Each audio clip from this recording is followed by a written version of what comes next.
El diablo. Biografía prohibida.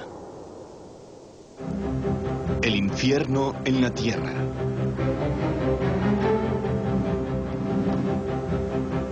El diablo alcanzó la adolescencia a la vuelta del primer milenio. La mayoría de edad unos cientos de años más tarde. Y por el siglo XVI llegó al cenit de su carrera, aterrorizando al oeste de Europa. Los cristianos de Europa veían su vida como una lucha contra los poderes malignos y tenemos que recordar las condiciones de Europa en ese tiempo. Tras la caída del Imperio Romano en Occidente en el siglo V, Europa pasó a ser un lugar atrasado. Había muy pocos focos de civilización, no se podía cultivar la tierra adecuadamente. Había una enorme hambruna y pestilencia. Europa pasó a ser, en términos actuales, un área del tercer mundo, y la fe fue vista como un combate contra estas fuerzas del mal. La primera cruzada de la Iglesia romana contra el diablo fue contra los suyos. Los cátaros del sur de Francia se consideraban a sí mismos como cristianos, pero en su obsesión por el diablo abrazaron el dualismo. El dualismo es la creencia de que no hay un solo creador sino dos. Surgió de la dificultad de entender cómo un Dios que es bueno y omnipotente podía permitir la existencia del mal. Y el dualismo es, en cierto sentido, la respuesta más radical a ese problema, que plantea que Dios no permitió la existencia del mal. Es una creación por separado de un Dios diferente. Desde ese punto de vista, el mundo y todas las cosas materiales son la creación de un Dios maligno. El Dios bueno lo es únicamente del espíritu. La cosmología asociada con el catarismo es una creencia de que sus almas han sido robadas del paraíso por el diablo y aprisionadas en cuerpos humanos. Y por ello vieron sus cuerpos como celdas de las cuales sus almas tenían que escapar. Esto significó que pelearan una guerra constante contra la carne. Estas creencias llevaron al catarismo a un conflicto directo con la Iglesia romana. Su aborrecimiento de la carne implicó que ellos creyeron que Cristo solo tuvo la apariencia de un cuerpo real, así que la idea de comer la carne de Cristo en la Eucaristía les era repugnante. Las tierras que rodeaban Toulouse, conocidas hasta nuestros días como el país cátaro, fueron el sitio de un baño de sangre. La creencia cátara de que este mundo era la creación del diablo fue vuelta sobre sus cabezas por sus perseguidores, quienes los condenaron como adoradores del diablo. Desde 1209, 12.000 cruzados se reunieron para sacar a Satanás del sur de Francia y apoderarse de sus tierras para hacer fortuna. En Miner, uno de los pueblos que más sufrió, la exhibición de una maqueta conmemora estos eventos. Los relatos que tenemos de las cruzadas muestran el triunfo de la sed de sangre de los franceses y los católicos. Cuando se rompieron las defensas en Béziers, tras un largo asedio, y el ejército cruzado entró en la ciudad y se impartieron órdenes para matar a los cátaros, alguien dijo: ¿cómo sabremos quiénes son cátaros? El enviado papal se dice que replicó: mátenlos a todos, Dios lo sabrá. En 1486, dos monjes publicaron un libro conocido como el Malleus Maleficarum, o Martillo de las Brujas. Era una potente mezcla de superstición, ideología, fantasía y pistas sobre cómo detectar al diablo.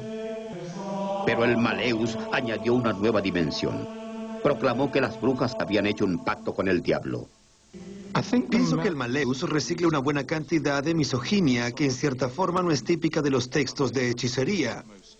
Y retoma claramente la antigua idea de que las mujeres son inferiores al hombre, mucho más susceptibles de ser seducidas por el diablo, lo cual introduce un elemento sexual en la teoría. La hechicería apenas era reconocida en la ley medieval. Bueno, eso cambió desde los siglos XVI y XVII. Cambió tan radicalmente que la hechicería no solo fue reconocida, sino que fue vista como el más horrendo, más excepcional y peor de los crímenes. Y una vez reconocida su existencia, los jueces tenían enormes poderes para usar la tortura para arrancar confesiones, lo cual hicieron. Las confesiones fueron el material de las pesadillas, llenas de histeria y alucinaciones. Las brujas confesaban volar durante la noche para asistir a reuniones orgiásticas conocidas como el sábado. Los espeluznantes detalles del sábado solo existieron en la imaginación popular. Era una fantasía colectiva. El cenit de la influencia maligna del diablo sobre este mundo se alcanzó con la moda de las hechiceras.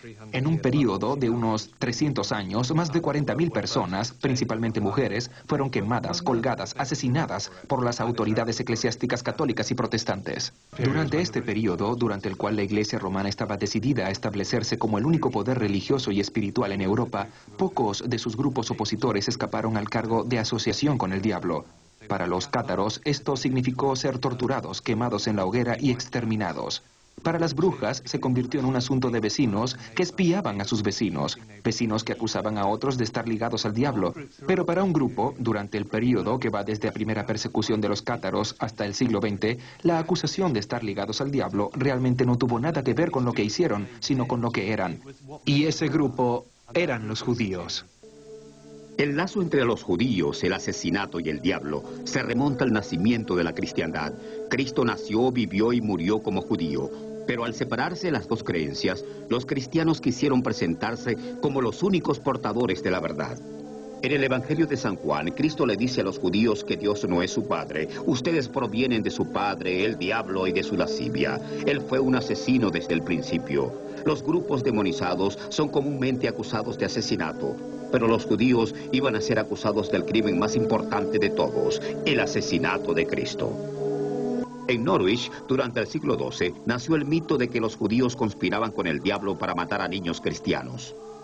Una creencia verdaderamente fantástica que no tiene nada que ver con el judaísmo, donde hay un profundo horror a la sangre en todas sus formas. Estos mitos medievales inventados por la Iglesia romana eran apoyados por el gran reformador protestante Martín Lutero. Para él, los judíos eran la milicia de las fuerzas del diablo. Los nazis volvieron a publicar sus opiniones.